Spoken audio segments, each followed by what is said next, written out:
Okay, I'm going to share my screen.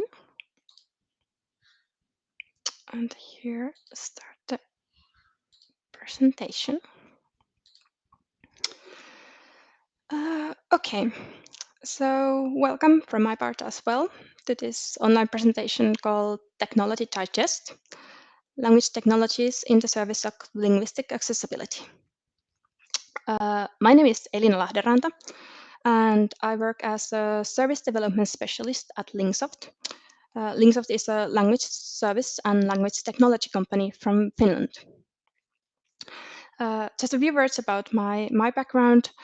I've studied French and English translation studies in the University of Turku, and I first came to Lingsoft as a translation project manager. But over the last few years, I've mainly worked on neural machine translation deployment projects and projects related to process automation. Today, I'm just going to quickly go through our agenda. First, I'm going to present Lingsoft as a company very shortly. I just hope that serves as a background information for you to understand why exactly I'm here today talking about language technologies and about linguistic accessibility. And I have three concrete example cases on this. So after those, I hope we should have time for the questions. Okay, so let's get started. Here's Lingsoft in a nutshell. We are the largest privately owned language solutions company in the Nordics. We've been on the NIMT ranking of top 100 largest language service providers in the world again this year, and we've been on that list for 10 years in a row now. We have over 100 employees, 500 partners, and almost 10,000 end customers. And our language technologies, they have tens of millions of end users. Our main office is in Turku, right in the city center, near Turku Cathedral that you can see here in the picture. And we have also smaller offices in Helsinki and in Stockholm. And Lingsoft was founded in 1986, so we have over 30 years of experience in translation and localization business. We've been doing marketing and technical translations, as well as public administrative and EU text translations. And we also provide accessible subtitling services and transcription services. We have also quite a versatile and strong expertise in language technology solutions. And just to mention a few, we can offer accessibility with digital services, or for instance, discoverability with text analysis. And we also have various language analysis and proofing tools, and our own machine translation and speech recognition solution.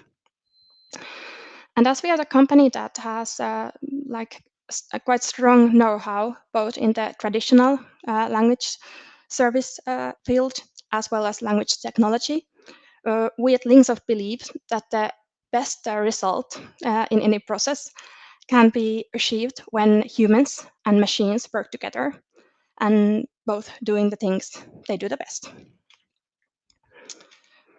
So let's get into the main topic. How can we improve linguistic accessibility with the help of language technologies? Since accessibility is the very theme of this event, I think the concept is quite familiar for everyone already. I'm just going to share a very simple definition of linguistic accessibility for the sake of this presentation. So, what means linguistic accessibility? It means that content online can be accessible with assistive technologies like voice control or screen readers. It also means that the user interface should be clear and simple to use, and so that when you come to the service, it's easy to do what you came to do. For instance, report your taxes or apply for a social benefit. And lastly, it of course means that the language should be clear and easy to understand, and that the content online should also be available in videos or images or sound in addition to text. Well, how can all this be improved with language technologies? As I mentioned before, I have 3 example cases.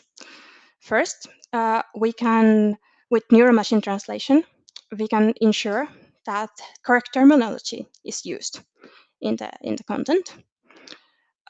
Second, we can use speech recognition to create faster captions for audio and video content. And lastly, we can improve the clarity of administrative language by monitoring it automatically. And here, now I'm going to present the first case. Not the worst case, but the first one. So how can we improve linguistic accessibility with neural machine translation? As for neural machine translation, it's very good nowadays. It's better than most of us could have even imagined a decade ago or so. While it's surprisingly good, it's nowhere near perfect. And one of the main issues is term control. How do we ensure that the neural machine translation gets the terms correct? And the problem behind that is, of course, that there might be many different term translations for one term, particular term. This is, well, it's difficult for the humans even. So also for the machine. And here I have some common issues where the machine might go wrong. We have like names, person's names or company names, organizations, any specialty terms. Are they translated or not? Or what is the official translation or the translation that the customer wants to use? Then there's the case of changing glossary. So the term might change. It might be one term today and next one tomorrow, or there might be completely new terms introduced because the world is changing rapidly. For instance, we had COVID-19 that appeared a few years ago as a new term. Then quality assessment, well, it's related directly to the post editor's work.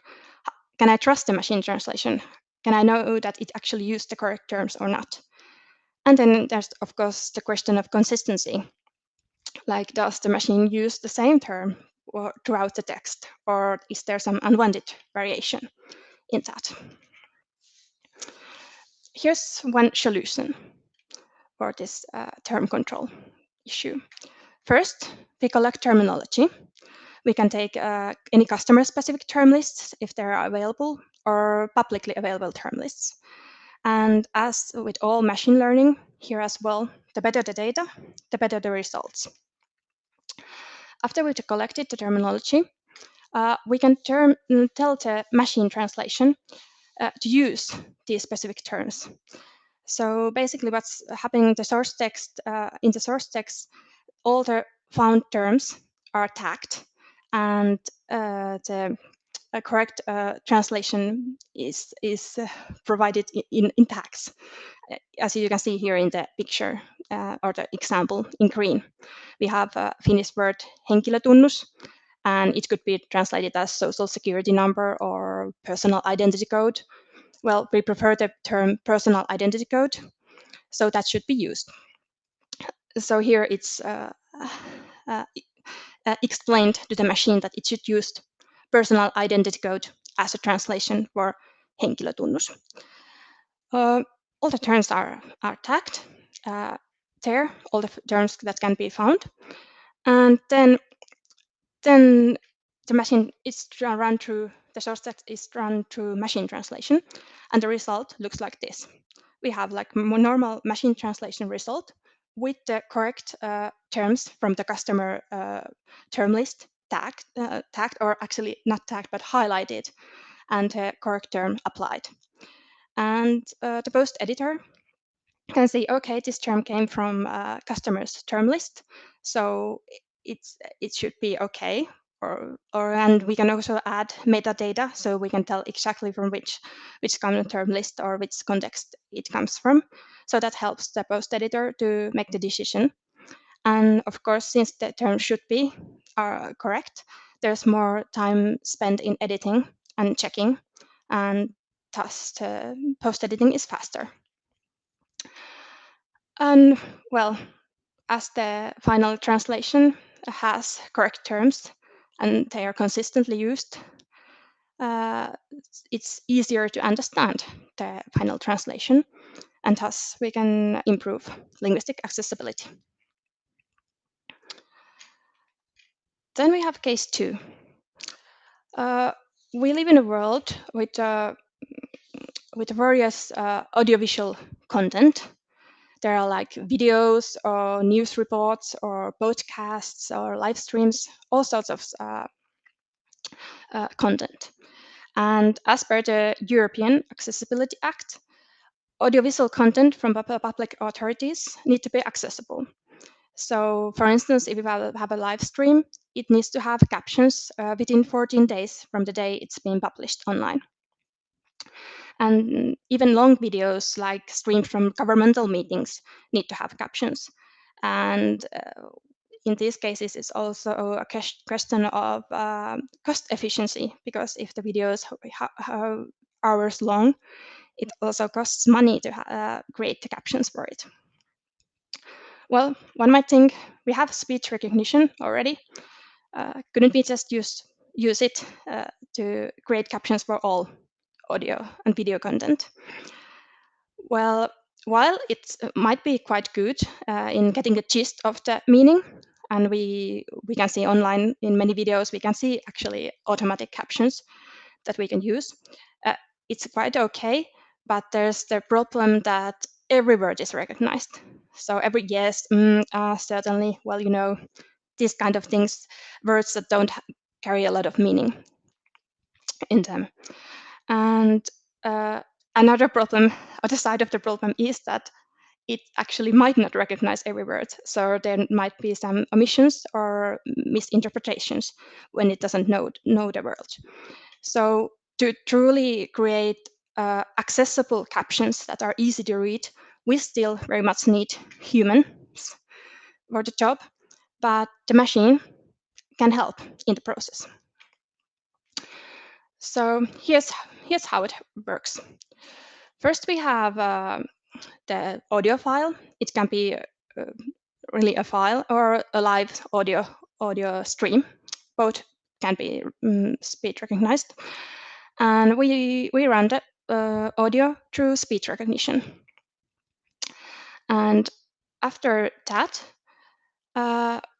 we can create captions automatically. So the speech recognition result is divided into timed captions and formatted in the right format.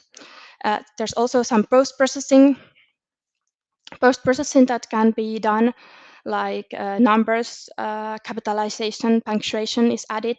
For instance, if there's 70 written in letters, then it's converted to numbers and things like this. So these are the automatic captions that could be already used, but to be really accessible, we send them to a linguist who will post edit these captions and make abbreviations, rephrases, make sure the captions are easy to read, and so that they are truly accessible. And as is the case in with post-editing machine translation here as well, once you get the hang of it, it's actually faster to edit, post-edit captions than to create them from scratch. Then we should have the final example. This is case 3, and it is related to good administrative language. Uh, Good administrative language like instructions on social benefits or getting a driver's license, they all need to be understandable and accessible for everyone. Traditionally, administrative language doesn't really have to be have the reputation of being a very easy to read text type. And there's also the side of translation.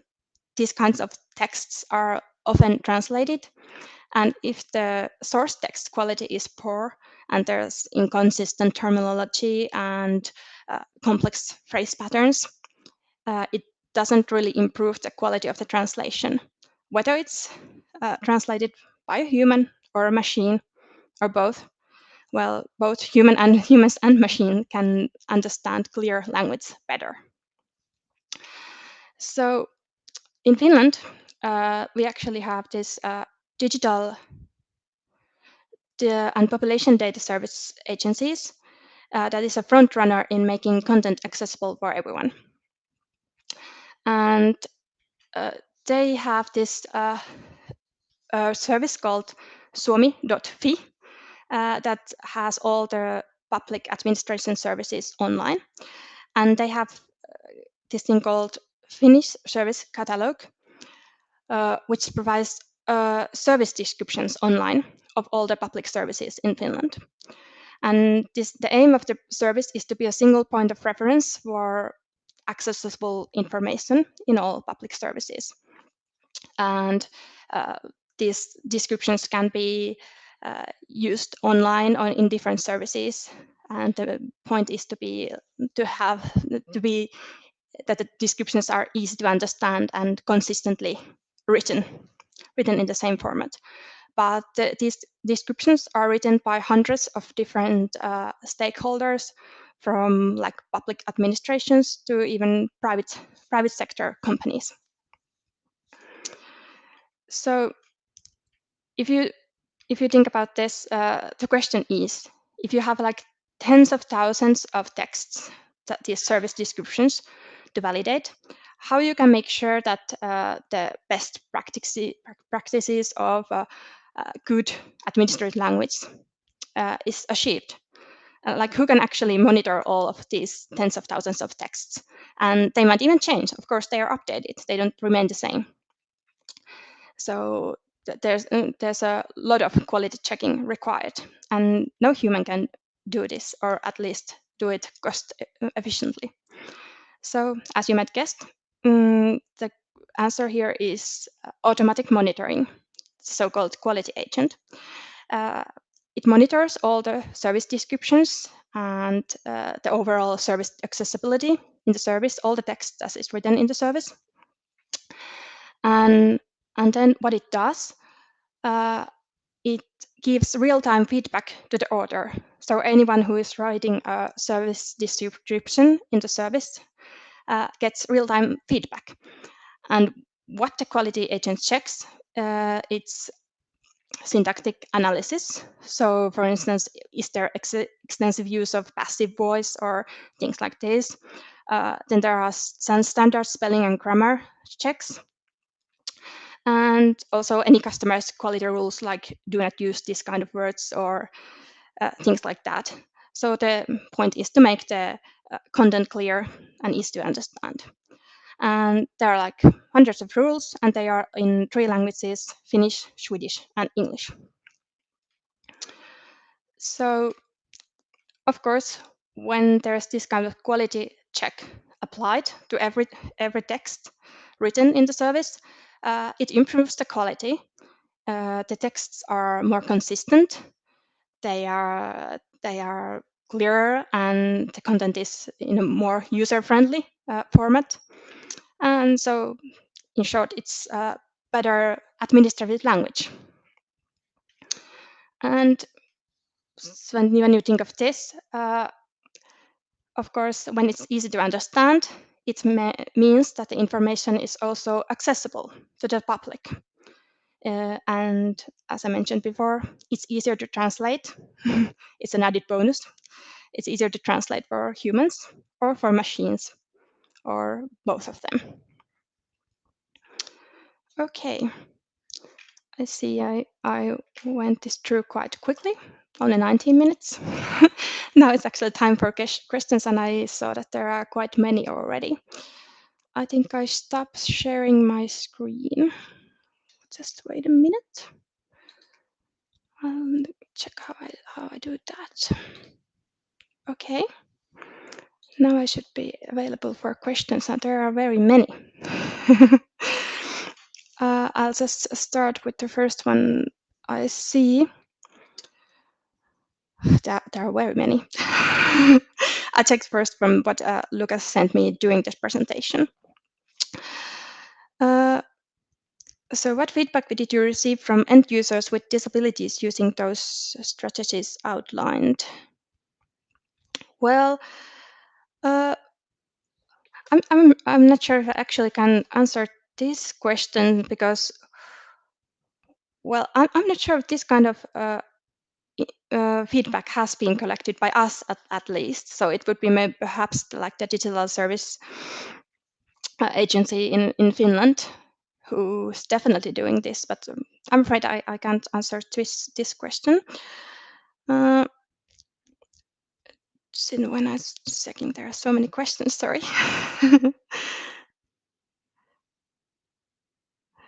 uh,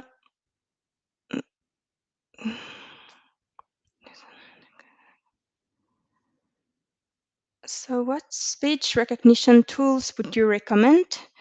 Well, as I said, we are actually using our own solution, so it's available in Finnish and Swedish. So perhaps not if you are translating for those languages, it could be helpful, but otherwise not. Okay. There are so many questions. Now I'm checking from the chat.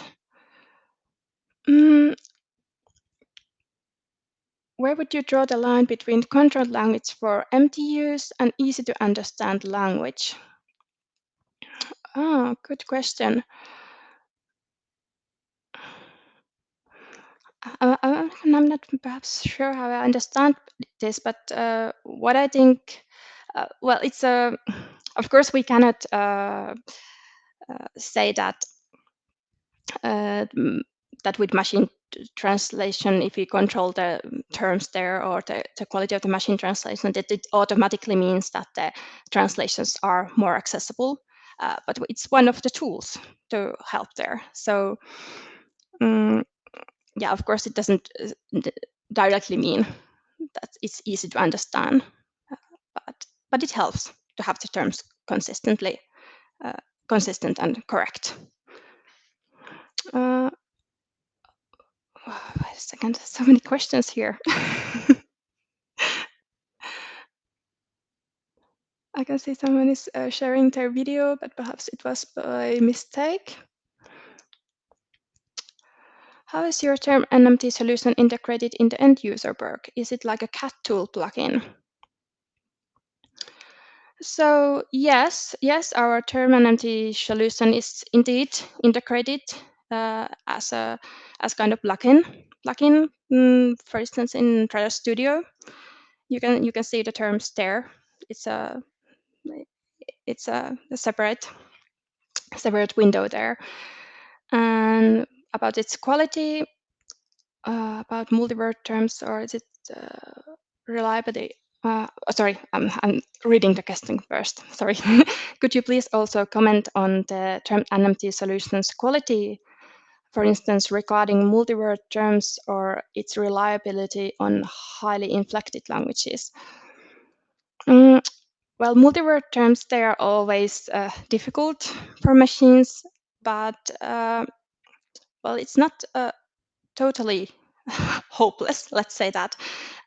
But this solution, it's quite new still, so we are making a lot of development work in this area. But already we have like positive comments from our linguists that it really helps. It improves the machine translation quality when you have the correct terms applied. But certainly there's more development work to do there to get it even better. Okay, Then there are like thank yous. What do I've missed any questions? You can just even speak and open the mic if you have something to ask. Hello. Lucas, see if you can help me. Yeah, There was go one more ahead. question from Gianluca. It was, Yeah, where would you draw the line between controlled language for MTUs and easy to understand language? I found that yeah. interesting. Actually, I guess I tried to answer this question, but I'm not sure if I did a good job in that. I don't know if you can actually draw a line. I'm not sure if I fully understand the question. Well, at least it's quite difficult, difficult to do that. But what I said, I think that of course, if you control the language for MT, it doesn't necessarily mean that the translation is easy to understand or accessible, but it's just one tool that improves the Mhm. accessibility. But it's like it doesn't necessarily mean that uh, it's accessible. I don't know. Okay. I'm No, not sure if I I thought answered that the question actually. the machine translation it likes language that is repetitive, that is, Hmm. repeats certain expressions and so on. So I think that was what he was going for. There's one from Armando. So comparing a translation using MT and a human against a translation whole done by a human, how do they compare? So MT plus a human against translation done by a human. How does the machine translation change the translation? Machine translation change translation. Well, I don't know if it changes really. uh, well, of course, there might be. You might think that when a human is doing something, it might be more creative. And for instance, like rephrasing things, humans can do much better. So if you have like a source text that's quite long, and sometimes if you understand the source very well, and you are like a very very good linguist, you can actually improve the quality of the text when you translate it. That's possible, and I think that's not something that machine translation cannot do.